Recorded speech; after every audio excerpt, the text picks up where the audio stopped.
Hello and welcome, everyone. My name is Lisa Mitchell. I am the President and CEO of the Canadian Council for Public-Private Partnerships. Today's webinar is the latest in our Infrastructure Innovators series. These free events welcome all stakeholders from the infrastructure sector and beyond to learn about new opportunities, innovations, ideas, and technologies that have the potential to transform the infrastructure sector. Before we introduce our speaker, I'd like to take a moment to highlight a few of the features available to you during today's session. If you look to the right of your screen, you'll see a vertical row of icons.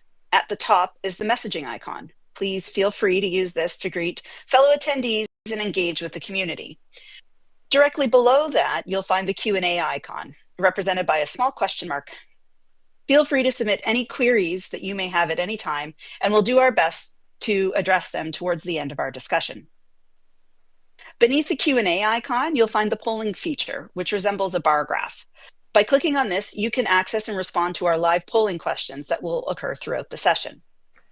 Now, without further ado, let me introduce our speaker, Gary Evans. Gary is president and founder of Evans Corporation, and he's here today to talk about GR-ASP, a groundbreaking methodology designed to address common project challenges such as delays, budget overruns, and inefficiencies. Gary has worked in project and organizational management for more than 30 years, including building construction, light rail transit, power systems, organizational change, and value for money auditing. Thank you for joining us today, Gary. I'll hand it over to you. Thank you. I'm happy to be here, and I look forward to our discussion today. So I think we'll get right at it. I'll load the presentation.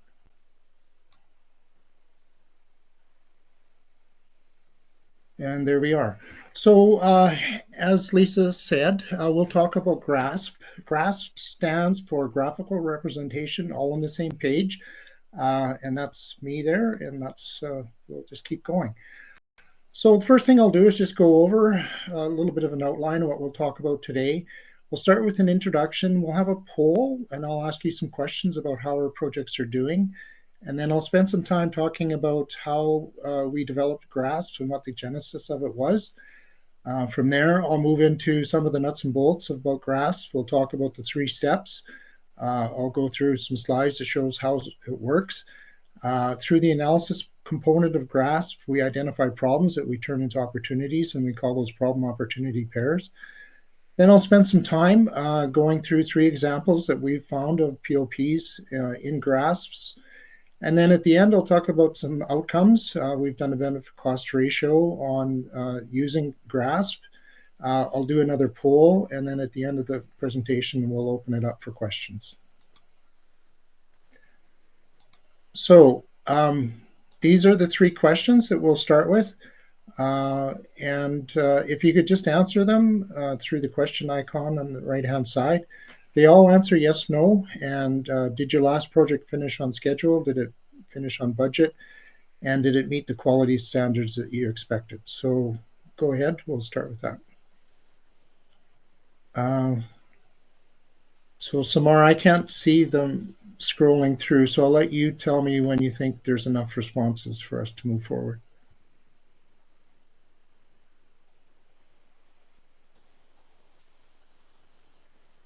Good to go? Okay.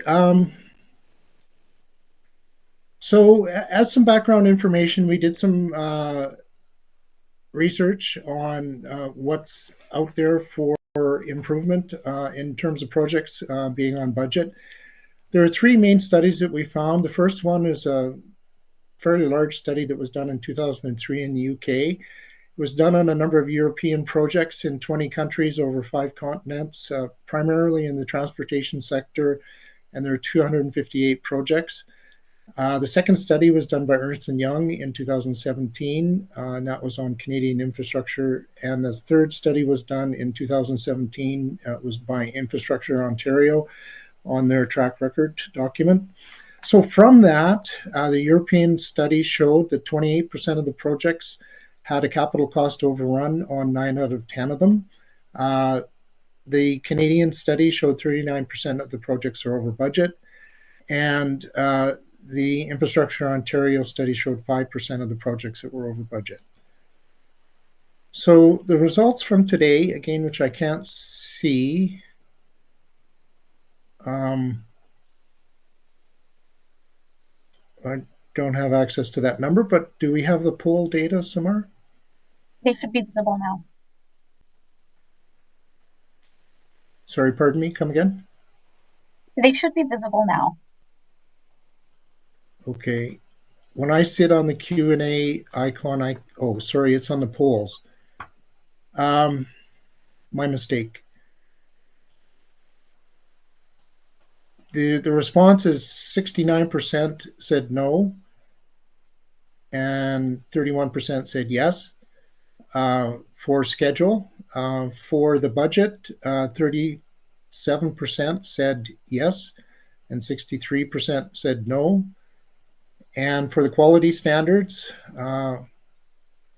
actually, I'll move to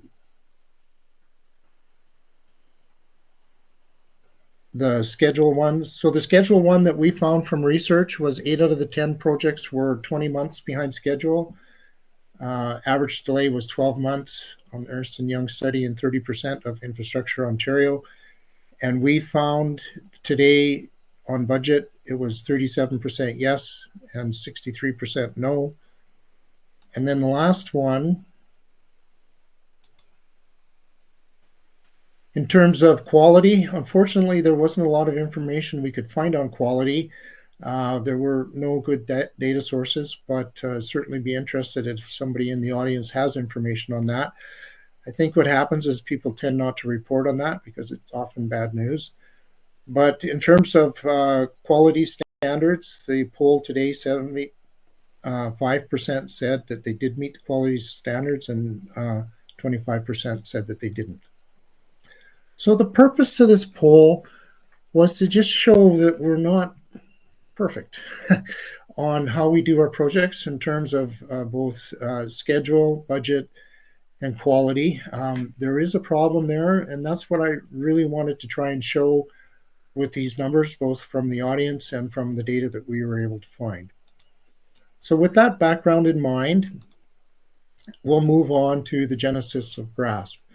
What I want to talk about is basically there's always been a fork in the road in terms of my career path, and also since I started Evans Corporation in 2004. For the most part, when there's been a fork in the road and the path less trodden has approached me, I've taken it. Because of that, I'm a lifelong learner, and that's evidenced by the alphabet soup after my name in terms of the degrees and qualifications. And that's also manifested itself in what we do with Evans Corporation. There's basically 4 lines of business. The first one is engineering, which I wouldn't say is the path less trodden, but from there, I've become involved as a project manager, and I have those qualifications for 25 plus years. I took a bit of a detour in my career and spent a lot of time as a value for money auditor and in the management consulting end of things. I also am qualified to do value engineering, so those are the other forks in the road.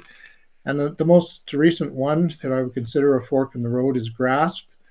Now, the genesis for GR-ASP is this other last fork in the road, and it started when I almost about 15 to 20 years ago when I got involved in 2006 to 2008, 9, 10 in the commissioning of LRT projects. We've had the good fortune of being involved with them, and we've successfully completed 4 of them, and we're currently involved in providing information on those. Now, what happens when you commission an LRT project, unfortunately, is things often don't work out the way you want them to. And the commissioning manager at the end, which is a role that I've played a number of times, gets that. It's thrown to them. And I think a lot of the reason for that is people just see things differently. So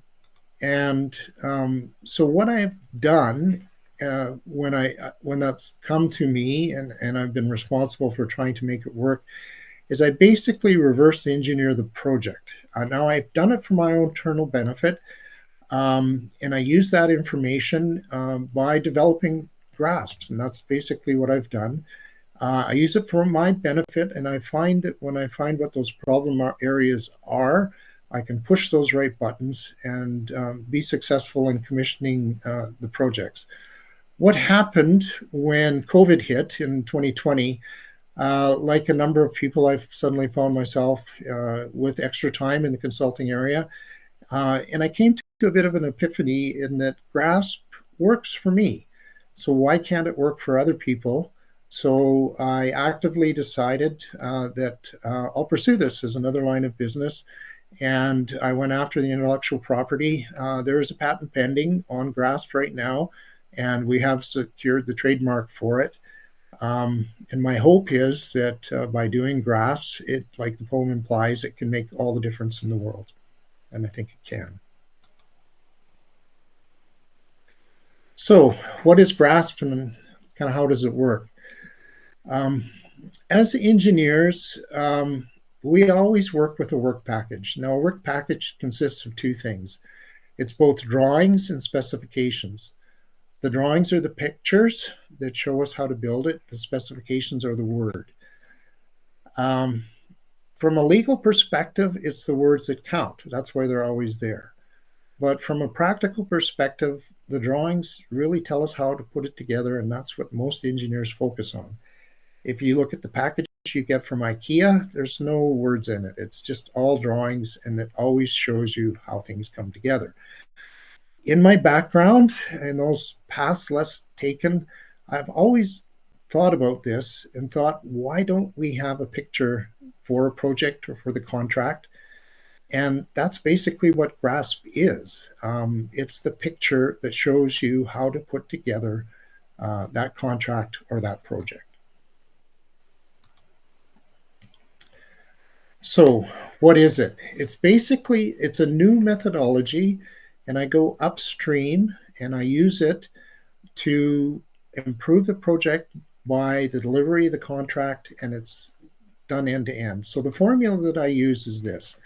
I take the contract document, and when things go wrong, that's where everybody goes. You always go back to the contract to find out what it says, and then everybody argues over how that's interpreted. But I take that and I do it over the entire project lifecycle. I'll look at the organizational chart of the project, and by that I call them the stakeholders in the project in the different groups that make up the project. And I basically do a flow chart, and that's what GRASP is. It's a flow chart of the entire project. Now, the thing that's a little unique is that each stakeholder will get their own swim lane. And the reason I do that is it'll show the interface between the different stakeholders. And that's the formula that I use to develop GRASP. So the 3 steps of GRASP are as follows. The first step is to actually do the GRASP. And this, a couple things I just want to say about this. It's not easy. It's a lot of work. And it certainly helps if you have a background in engineering and contracts and basically have been there and done that, gone through the School of Hard Knocks, and both being around the table when sometimes contracts are developed and being there through the School of Hard Knocks and trying to implement them. And that certainly happens when you're commissioning part of it. The second step is to identify the problems. And we turn those into opportunities, and I call them problem opportunity pairs. And I'll talk a little bit more detail later about how we prioritize that. And then the third step is to develop action plans. You can develop an action plan for each individual POP, or you can develop overall for the project. And again, I'll have some slides that will show some more detail on that.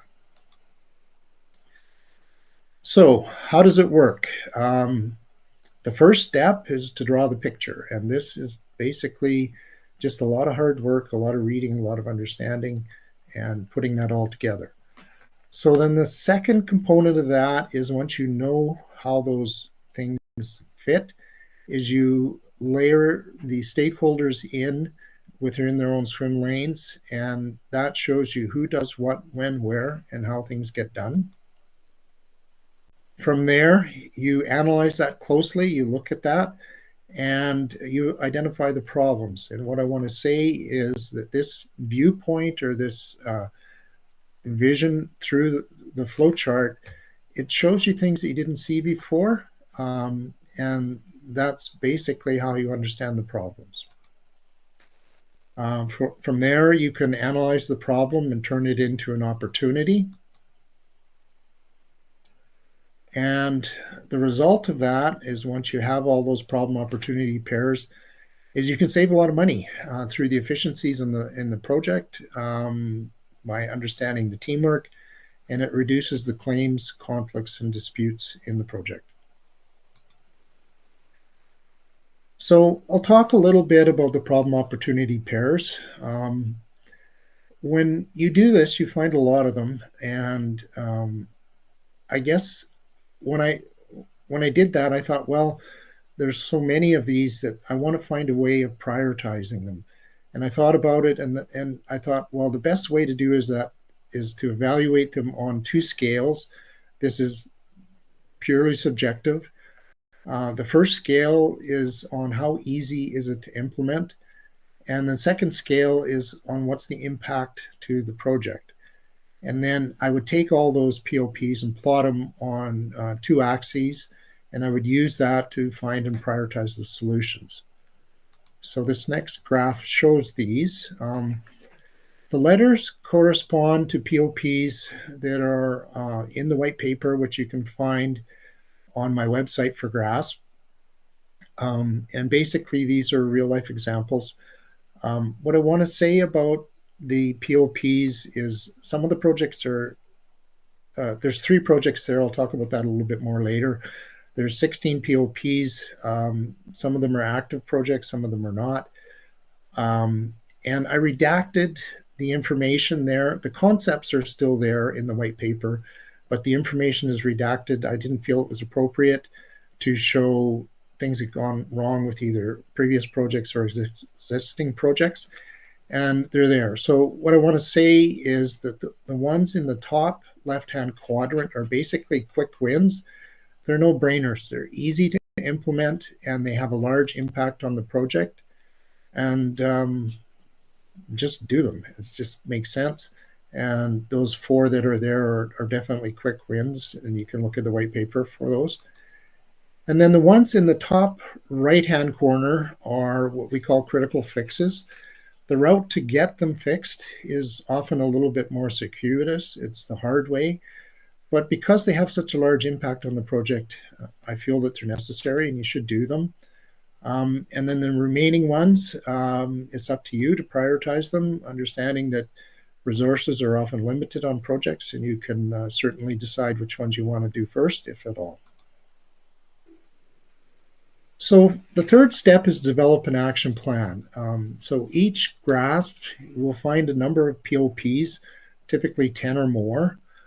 We'll develop a bit of an action plan for each opportunity. And then the stakeholders typically focus on what's in it for me or them, for the individual stakeholder. They will typically look down their own swim lane, find out where those POPs are, and tend to focus on that. Having said that, the next step would be to implement the action plan, and I will do that through a workshop with all the stakeholders around the table at the same time. We'll go over them. When I develop a POP, it's often my viewpoint or the analyst's viewpoint of that. Other stakeholders have their viewpoints. If we sit around the table, we can look at that. We can manage the interface between the stakeholders, review the priorities, see if they feel that's the right way to go. And I have also developed an interactive software model where I've developed an algorithm that will simulate the behavior of the people when you get to this situation. And I can model those alternatives, and we can basically go through it ahead of time and show people, when you get to this situation, what would happen and how it would work out. So I'll spend some time now talking about some examples. The first example is this. When I develop a GR-ASP, the first thing I do is I'll look in the contract for keywords, because that will find me where to build that part of the flowchart. From those 3 POPs or 3 GR-ASPs that are in the white paper, just understanding how those terms are defined can make a big difference or not defined, so that those missing definitions were POPs that I found. I estimated it cost me about 24 hours of consulting time to find them, and the benefit was over $50 million. Now, I'll talk about this a little bit more in detail. So I mentioned that I use it to keyword search to find out where things are. So as part of that, I'll look at those keywords and define how they're defined or not defined. What I want to say is that very early in my career, when I was young and would read contracts word for word, end to end, it impressed upon me how some of the traditional contracts would define certain words. One of them was work. Now, everybody knows what work is, or everybody has their own viewpoint about work. But in these contracts, they were very specific in that work is something that's done during the project. It's invoiced, it's paid for, and it's all part of that payment mechanism project for the project. That's what work is. It impressed upon me that that's a good way to do it. And I've seen that done on a number of other terms and contracts over my career. But when I started doing these grasps towards the end of the project, I looked at all these words and they're either not defined or they're underdefined, and it just causes all kinds of grief. Testing and commissioning. Why don't you define what those are? When you get into testing, there's different kinds of testing.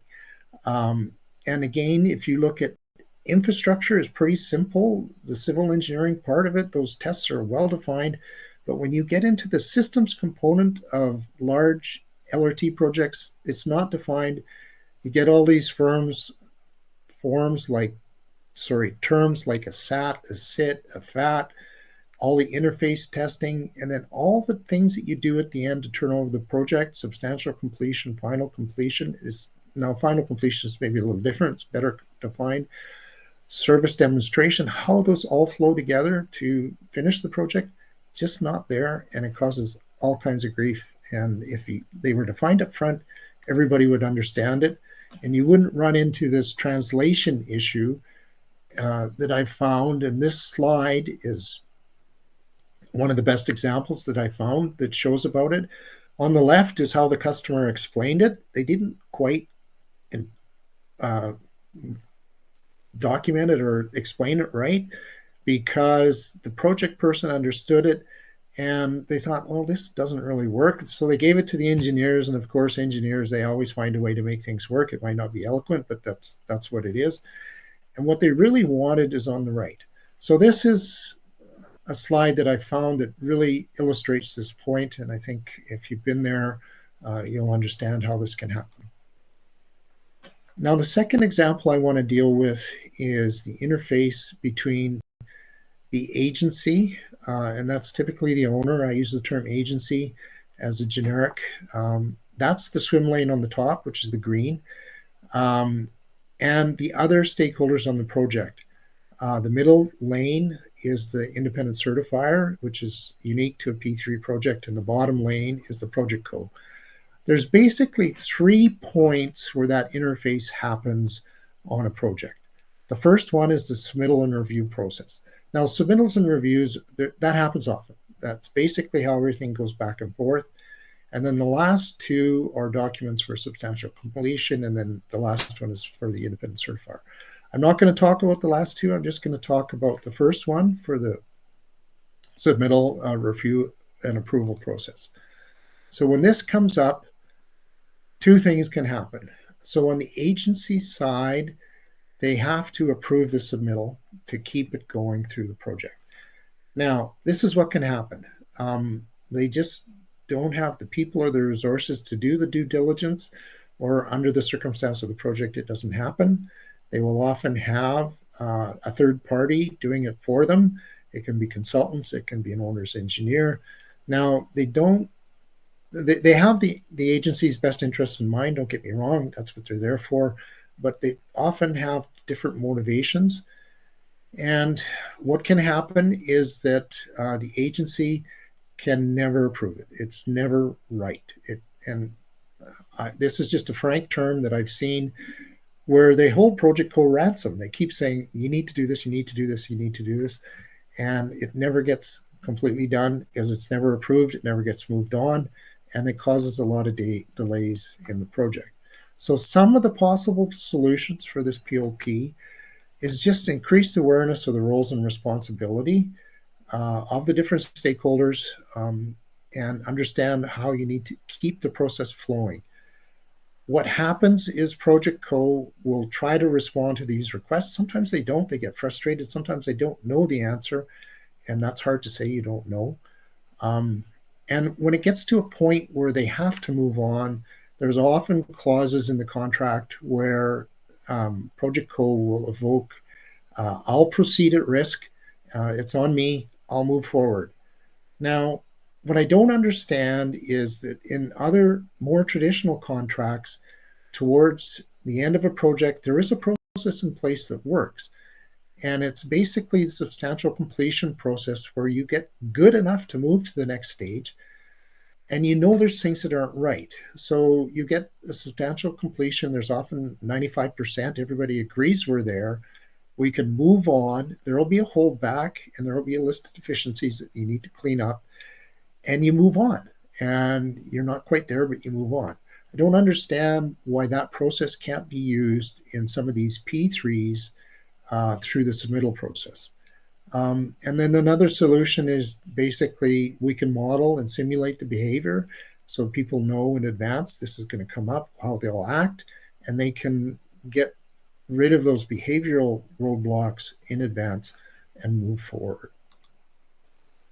So the other side of the coin is this, is that Project Co has to perform against the deliverables that are part of the interface for the submittals. Now, they don't always do that. They just don't perform, or they underperform, or they will basically declare victory and not be complete, and the documentation doesn't back it up. I've seen this. So what are the solutions? There's really two ways to go here. And I view it as the carrot or the stick. You can either reward them for good behavior or be punitive, and there's often many different clauses and mechanisms in the contracts to wield the stick and make that happen. I'm open to other ways of doing this in terms of suggestions. I'm not sure if there are others, but I'm certainly open to finding better ways to do this. And there's always the interactive model that we can use to simulate the behavior to look at that. So that's that second example. The third example I want to talk about has to do with the independent certifier. And this is a role that I've played on commissioning and turnover at the end of projects. So what happens here, the three red dots in the middle of the screen, the independent certifiers, the middle, the kind of orangish, brownish swim lane, they have three interfaces with the red dots that I've shown that are really critical. And what happens is this. There's a tsunami at the end of the project where they typically have a short time frame. Contracts are written differently. It's 15, 20, 10 days to do everything, review all the documents, and approve it. And that's just hard to do in that time frame. There's just so much information. So if we go back to this slide, there is a way that's done on this project, on this GR-ASP. If you look at that middle red dot, there's those 4 home plates that go into those 4 boxes. Those, the home plates means it comes from another flowchart off screen, and it comes into here. Those are certificates that the independent certifier gets to look at ahead of time and approve. And then they flow into that box in the Project Co swim lane.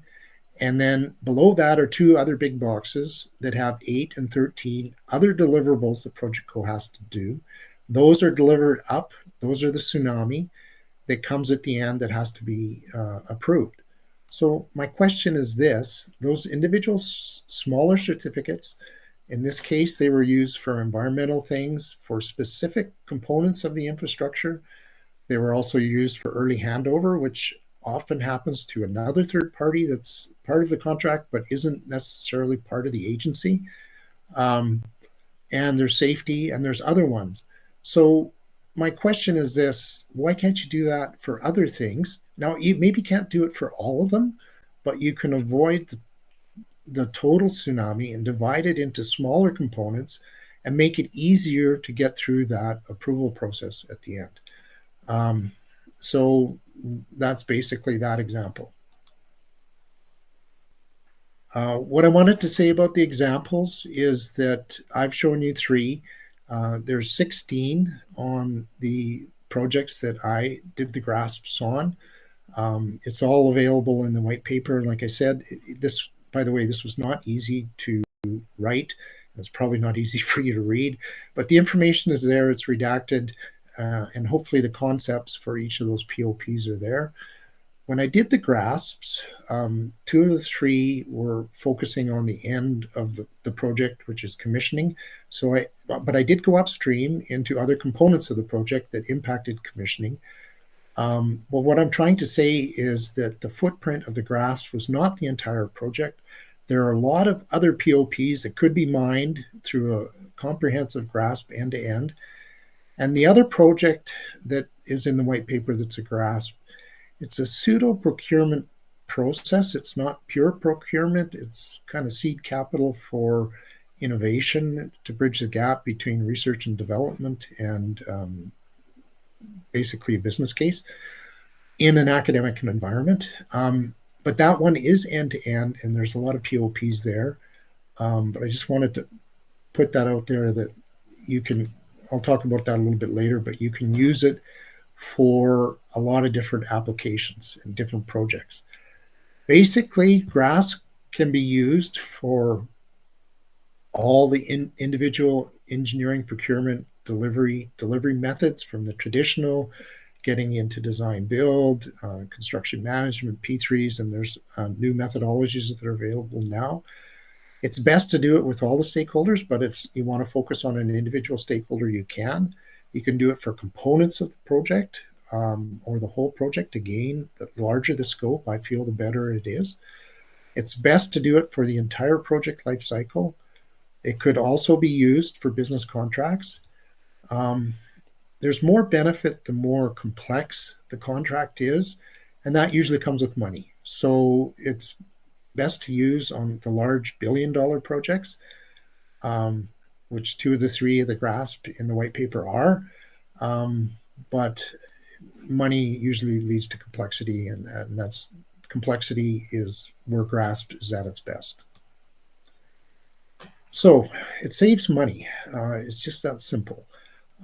By identifying the opportunities that you couldn't see before, it captures the whole picture, and people tend to be myopic and just look at what's in it for them. They don't see that whole picture, but GRASP brings that together. It enhances the teamwork. It builds the connections between all the stakeholders in the different groups. And then it manifests itself through just having a clean project with less disputes, change orders, and more clarity. It just works smoother. So this is a little bit about the benefit cost that I did in the white paper on those 3 GRASPs. I compared the consulting fees that I charged on those to the coffee supply budget on these large infrastructure projects. And I think the benefit was over $200 million. Each individual POP had more benefit than doing the GRASP study on its own. So you only have to find one, and I found 16, and it pays off. So I did the ratios. I found the average benefit cost ratio for all 3 projects was over 2,000 to 1. Some of them were larger, some of them were smaller. And one of the GRASPs was on a smaller, not billion-dollar project, just multiple $1,000s. And it still paid off enormously. So I just want to ask this question to conclude. So I'll get you to respond to this. Have you tried to analyze your project to find a different way of doing things?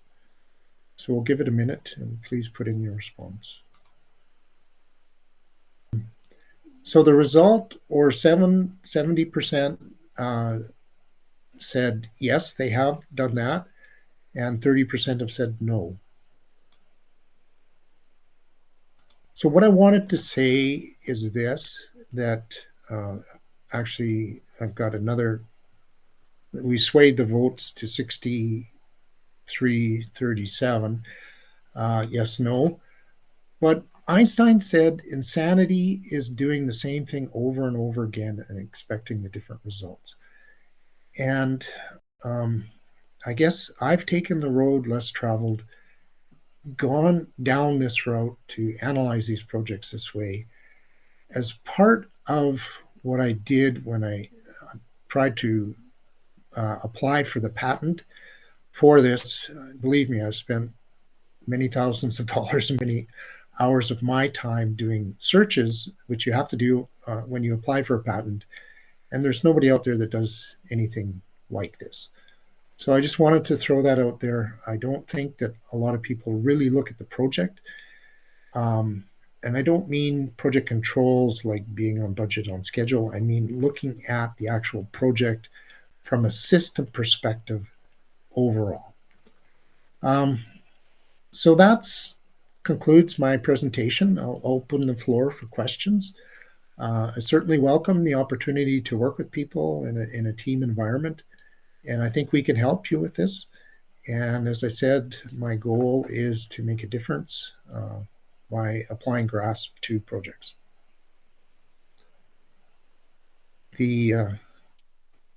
I'll just say the last question. The results have changed. Now it's about 56-44 for yes, no. Thanks so much, Gary. And for those participating, again, if you have any questions, the question mark icon on the right hand of the screen, please don't hesitate to add your questions there, and I can filter them into Gary.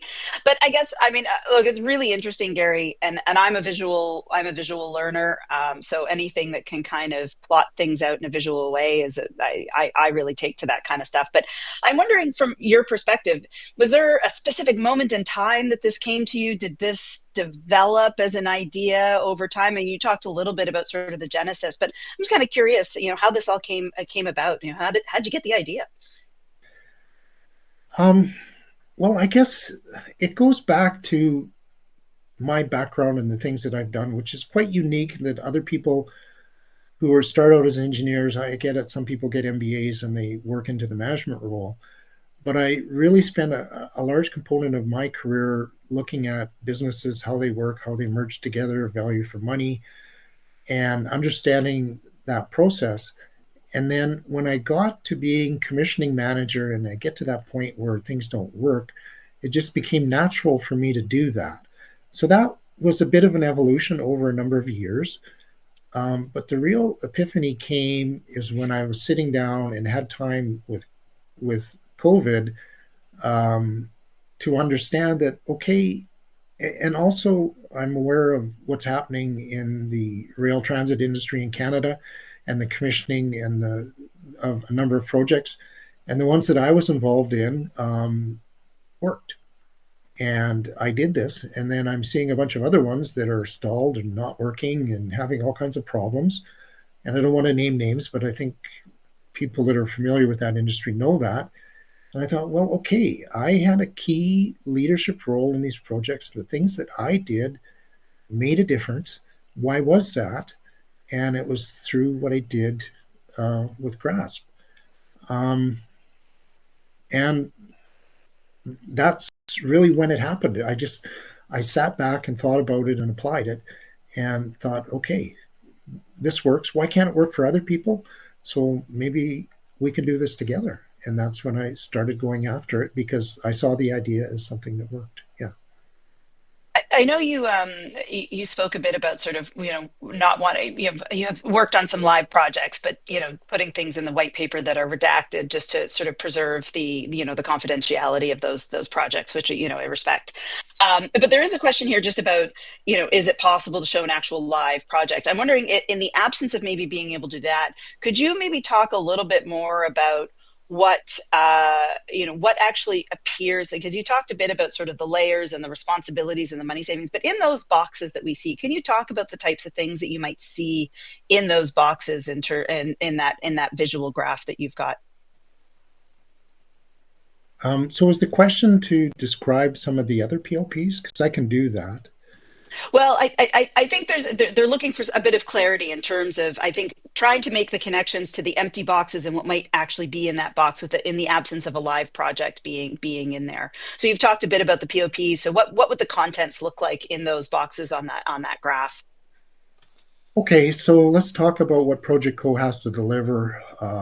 There's other POPs in those two boxes for those deliverables 8 and 13 on this specific project. So they're basically a laundry list of what you need to do to conclude the project. Now, some of those are requests for information that can't be done at the end of the project. They have to be done after the project is done, but the contract says to do it before. And so red lines. Okay, you got to finish the yeah, or drawings, record drawings. So you actually have to finish the project. Record drawings, red lines, as-built, whatever you want to call them. They ask for them to turn over the project, but the project you can't do those until the project's done. Some of those other deliverables, then they duplicate each other, and then people look at that and say, "Well, I have to do this. I have to do this," and I'm not going to say what those things are. Why can't somebody do a grasp up front and look at those and say, well, these duplicate, these are gaps, and let's figure out what that list is and move forward. I want to talk about governance. Okay.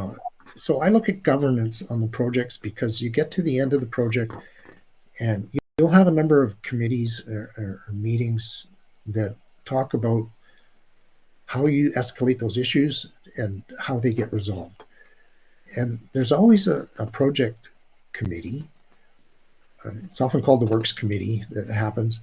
But then when you get into a P3, you'll have the turnover, and there's be another committee that takes the operations and maintenance and goes forward. But the handoff between those two is not good in terms of the governance. And how those committees are established, whether they can create subcommittees and who makes those decisions, that footprint isn't there. And I know because of my background, I look at that and I wonder, why didn't somebody think of this before? And then I'm presenting at these committees for information that's not there and why it's there and why it's not there, and people are asking all the questions. So those are some of the other ones that are in the white paper. They're off the top of my head. And I know everybody asks me this question, show me a real example. And then basically I have to take a previous client and dispose or show their dirty laundry to everybody in the world to say that this works. And I'm not going to do that. I'll tell you the concepts, and if you disagree that that doesn't happen, that's fine. But I don't think it's fair for me or others who I've worked for to do that, because these things happen again. They can be part of lessons learned that we can apply going forward. But if you want examples, read the white paper and it's there, but I'm not going to give you the real life of what happened. So. Could you explain a bit, because we've got another question from the audience as well too, just to help them better understand the interaction with the software and the user on a live project? Okay, so this is the interactive software that I've developed. So basically, I have an algorithm that I've developed that supports the stakeholders working as a team, and their objective or their goal is to get the project done in the most efficient manner. And this is done post GR-ASP. I haven't used it in that environment. I used it or had it involved in other projects, and I'm aware of it and I've developed it. But that's what I want to tell you about it. I guess if you want to know how it works, contact me and we can apply it and on your project or with a grasp or without a grasp. But I do have that capability of doing that. Um, it's part of the intellectual property of what grasp is. Um, and I guess seeing it is believing it. Um, and what I want to say is that I'm confident that it'll work and it will help you to understand those behavioral issues. So the issues that I find in GRASP, the POPs, some of them are structural. Like I've said that, okay, you do it this way on the contract, like the certificates done in advance, you can apply those elsewhere. Okay, so that's a structural issue, but a lot of them are where people get to a certain point, they have different viewpoints, and their behavior makes a big difference on whether the project moves forward or doesn't, or how it moves forward. I can simulate that behavior to enhance the teamwork, and you can do that without being in that project environment where the stakes are high, where a lot of money's on the table, and time is money. If you do a grasp ahead of time, you find those problems, you can do it around the table through my software, and you can see how people will behave and how that contributes to those delays. So that's basically the way the software works. So for those that are considering, reaching out to you, they've got a project, they want to learn more. What point in time in the process is the best time to apply GRASP? That's simple. The earlier, the better. Ideally, as soon as the contract is signed and executed, if everybody sat down and did a grasp before they actually go through it, I'd love to be involved with all the stakeholders at that point in time and say, this is what I anticipate. And by the way, I'm not going to be 100% right, but I will be able to show you where those hotspots are going to be and what you can do to try and correct them before they happen. I can simulate that through the software, and yeah, it's obvious that the sooner the better. Yeah. So there's another question that just came through, Gary, that I'll throw to you. So for a hospital P3, the needs are often characterized by medical professionals. Standards are not well defined, technology, equipment, medical procedures are changing, and it's difficult for the medical stakeholders to predict future operations and communicate with the designers. How could GRASP help non-technical stakeholders who have significant impact on the contract? Well, I think that in a hospital P3, you'll have performance specifications that will be developed by the individuals ahead of time on the project. And then you do a grasp and you get those medical professionals there with the operational maintenance professionals and show what the impact of those performance specifications is from a medical perspective. Get them all around the table. You can do the behavioral study through my software and just get them there understanding that right from the beginning, I think would make a world of difference. Because the people that often develop the contracts, no disrespect, but they're often not there implementing them. And I've been through that school of hard knocks trying to implement them, and I see all these issues. I bring them to the surface or identify them through GRASP, and what I can do is show that to everybody ahead of time. And hopefully we can work through it in a safe environment, as opposed to you get to that point and you're just, everybody's at loggerheads about it, and by then it's too late. You talked a little bit in your previous answer just about the best time. Earlier is best. Yeah. So, but I'm wondering, because you also mentioned as well that, as soon as the contract's signed. So can GRASP then be used for procurement processes, or do you need that to come to fruition before you can take a look at this type of approach? The answer is yes. One of the examples in the white paper is what I call a pseudo procurement process. It's not a pure procurement. I'd love to be involved with the procurement process for a number of the new P3 methods because, from my understanding, there are a number of issues that are there that people go through to try and move those projects forward. And I think doing a grasp to understand those different stages of implementing a design further than you would in a traditional contract, and the interface with the selected preferred. There's often three selected proponents of which one becomes a preferred component, and understanding that process of those three steps, or those steps that you go through that design process that's earlier but not final design. Yeah, I'd love to be involved with one of those. I've been on the periphery of those, but I think a grasp would make a world of difference in that environment. So.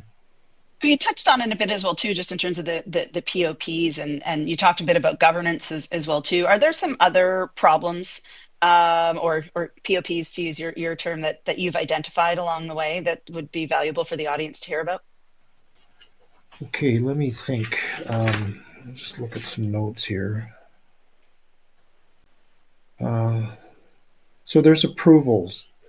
Sometimes, so the roles that are needed to approve as you move through, from the design through the construction, through the commissioning, through the operations and maintenance, those don't always align with who's actually doing the work at that point in time. I've seen this on some contracts. I've seen it on better defined on others. And because they don't align, you get people who are, and this happened, by the way, on the procurement one. They don't really have a vested interest in improving at this point in time, but they're on the list. And that's because somebody said, okay, everybody's got to approve everything. But if they're not involved in that, don't have them on that list, because they will find another agenda to hold it up because they can.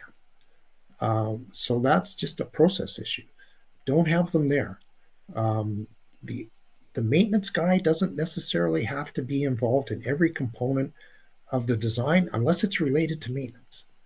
And on the procurement one, there were a number of people in this environment that are signatories on the final approval that shouldn't have been there, because they would hold it up for no reason other than something that was totally irrelevant to this, and they had no vested interest in it. That's one.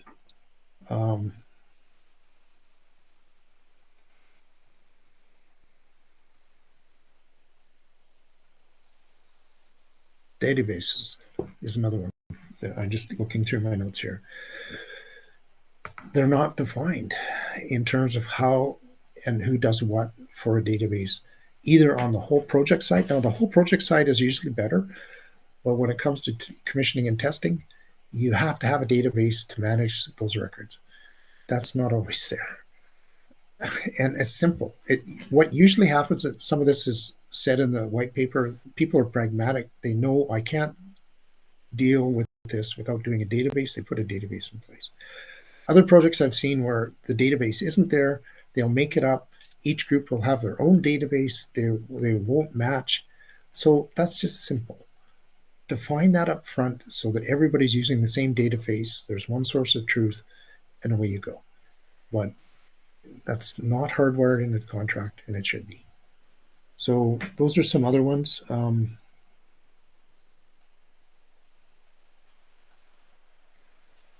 Project controls and monitoring. There's some other ones here, and I'm looking at them and I'm thinking, no, I'm not going to talk about that just because I don't want to go there. But they're there, is what I'm saying. So. Great. Well, thank you so much, Gary. On behalf of C2P3, thank you to you and to EVANS for joining us today, as well as to all of our attendees for your participation. For those who are interested in rewatching our discussion, you can use the same link and details as you did to join us today. The recording will be available in about an hour or so. I'd also like to take a moment and just let people know about some of our own upcoming activities here at the Council. We have launched a webinar, a 6-part webinar series on P3s for municipalities. So that will begin on Tuesday, February 4th. Huge thank you to our sponsors, Amico Infrastructures, Inc., Epcor, Fasken, and Graham for supporting this series, which is free for all public sector employees and elected officials to join. Each month over the 6-part series, we'll explore key concepts such as risk transfer, procurement models, private finance, stakeholder engagement, and O&M. And we'll also dive into some municipal P3 case studies and hear from a rotating cast of municipal and private sector infrastructure experts. So for those that are interested, registration is now open at pppcouncil.ca, and we hope to see you there. Thank you everyone again for joining, and I do hope that you enjoy the rest of your day.